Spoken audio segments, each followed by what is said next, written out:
নমস্কার বন্ধুরা, তৃষ্ণা রান্নাঘরে আপনাদের সকলকে স্বাগত জানাই। বাঁধাকপি এখন সারা বছরই পাওয়া যায়। আমার আজকের রেসিপি বাঁধাকপির পাকোড়া। মুচমুচে বাঁধাকপির পাকোড়া ডালের সঙ্গে অথবা বিকেলে চায়ের আসরে একেবারে জমিয়ে দেবে।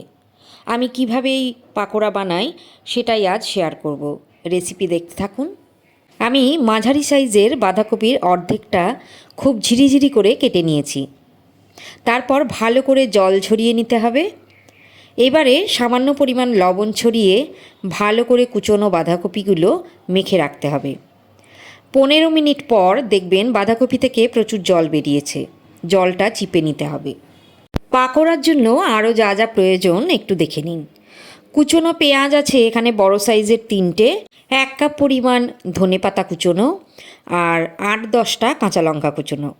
ঝাল কম খেলে কম লঙ্কা দেবেন, তবে পাকোড়া জাতীয় জিনিস একটু ঝালঝালি খেতে ভালো লাগে।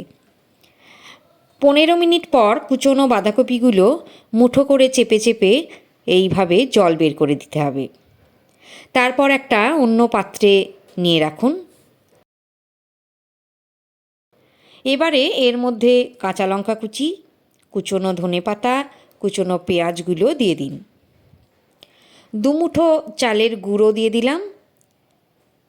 এর বদলে কর্নফ্লাওয়ারও দিতে পারেন।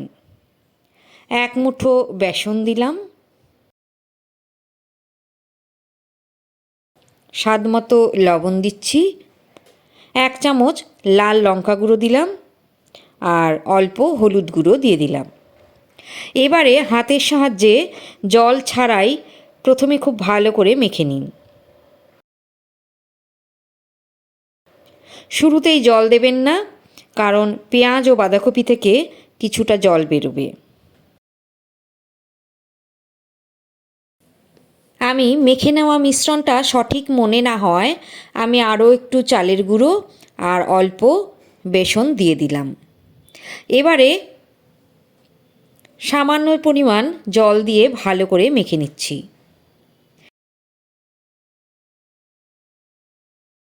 মেখে নেওয়ার পর 10 মিনিট মতো রেখে দিন।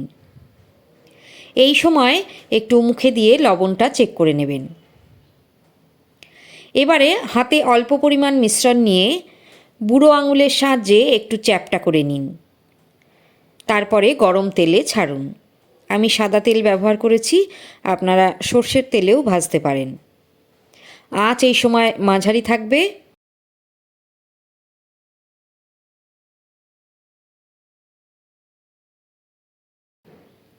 একটা কাঁটা চামচের সাহায্যে বড়াগুলো আস্তে আস্তে উল্টে দিন। মাঝারি আঁচে সময় নিয়ে এই বড়াগুলো যদি ভাজেন তাহলে দেখবেন পাকোড়াগুলো খুব মুচমুচে হবে। উল্টে পাল্টে ভেজে নিয়ে এই রকম লালচে ভাজা হলে তুলে নিয়ে একটা টিস্যু পেপারের ওপর রাখুন। আমি আবারও বানিয়ে দেখাচ্ছি। একটু চ্যাপ্টা সাইজ করলে মাঝখানে আর কাঁচা থাকবে না, আর তা না হলে ওপরটা মুচমুচে হবে আর ভেতরটা একটু নরম থেকে যাবে, খেতে অতটা ভালো লাগবে না। এই বিষয়টা খেয়াল রাখবেন।